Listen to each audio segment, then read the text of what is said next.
pressed for time. We have like 5 minutes left, but the library closes. This is my audience. My speech is a continuation of standardized testing, which I also did for my last speech. Standardized testing may seem like a good way to test students' capabilities and see how they compare with other districts, but educators teach using different approaches and focus on different issues. What they think is important may not be what other educators feel is important or what the state deems as important. A student might learn more about what an educator might think is important, but are evaluated on what the state thinks is important. The Center for Public Education and National Public School Advocacy Group says multiple choice tests now require considerable thought, notes, and calculations that need to be considered before one can confidently fill in a bubble. This is an example of a math question on the SAT. It's a question that students are usually able to do in their head. Doesn't require a lot of thought, doesn't require them to write down any notes or anything like that. So basically, essentially, they're just filling in a bubble. They say it's really not testing their cognitive abilities.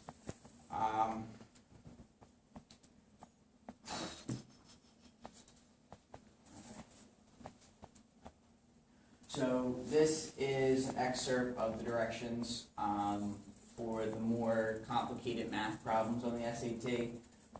It's called a student-produced response question. What this requires students to do is to walk through the steps on a piece of scrap paper and then fill in the corresponding bubbles, and then across the top of the grid they want them to write in the actual answer. Writing the answers in the box above the grid result actually has no effect on the only answer that's scored is the one that's filled in the bubble, so really filling it in is pointless. It's still just like on a multiple choice test.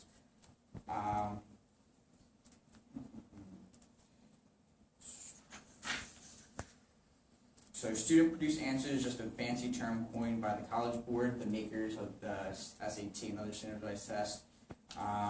Basically means multiple choice math questions that require students to work out the problem step by step on a piece of scratch paper, and they don't even look at the steps the students took to arrive at that answer.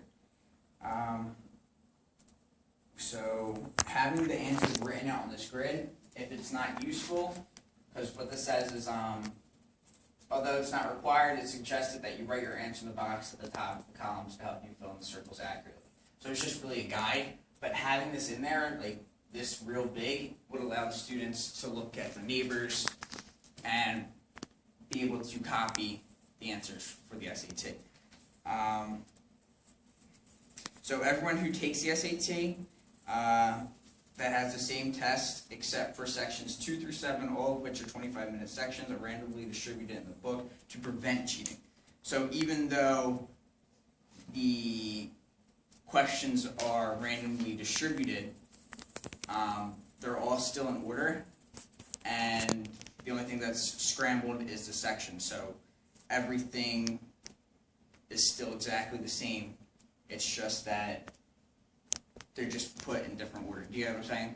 It's not like, yeah.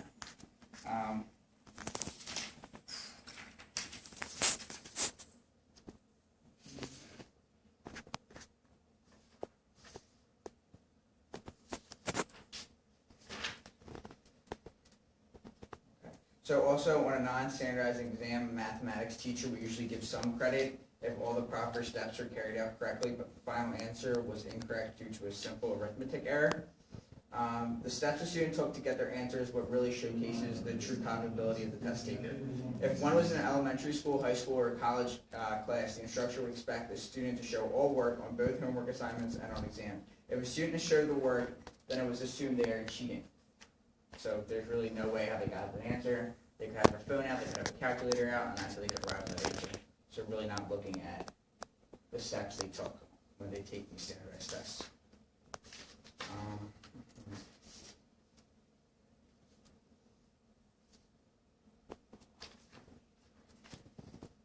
Okay, so the use of standardized testing could foreshadow learning disabilities and psychological problems that are not fully developed in juvenile students.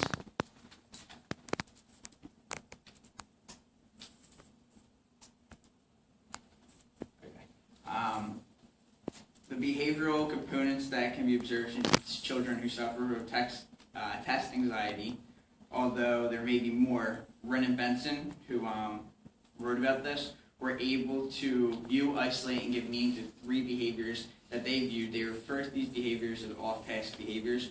According to them, test-anxious children will exhibit these behaviors during tests: auto manipulation, rocking back and forth, playing with their clothes or hair, object manipulation, fighting or playing with pencils, and inattentive or distracted behaviors, looking around the room, not focused on the test. These also can be a sign of ADD in younger students, but more often than not, these behaviors are usually only witnessed by teachers when the students are taking the test. The pressure that the students put on these students during the weeks leading up to the state-mandated standardized tests often cause the students who have these behaviors and cause their anxiety to skyrocket. It has been documented that countless elementary school teachers have witnessed students throwing up at their desk when presented with the test booklet and score sheet. Many people will sympathize with the parents with these students, but standardized testing is such a useful tool, most can't picture it not being used. Yes, standardized tests are important, even in the lower grade levels, but should teachers be putting so much stress on a child as young as 6 years old? So it's quite apparent that educators and students alike aren't too fond of these tests, but they are here to stay. While they are beneficial to our educational system, there are a lot of kinks that need to be worked out. Test takers, makers, and givers are all crying out for change, but the corporations cashing out on the current test designs are turning a blind eye. The teachers' union, parents, and students all need to work together to reform our educational system or face being stuck in the same rut they have been in for so long. And that's it.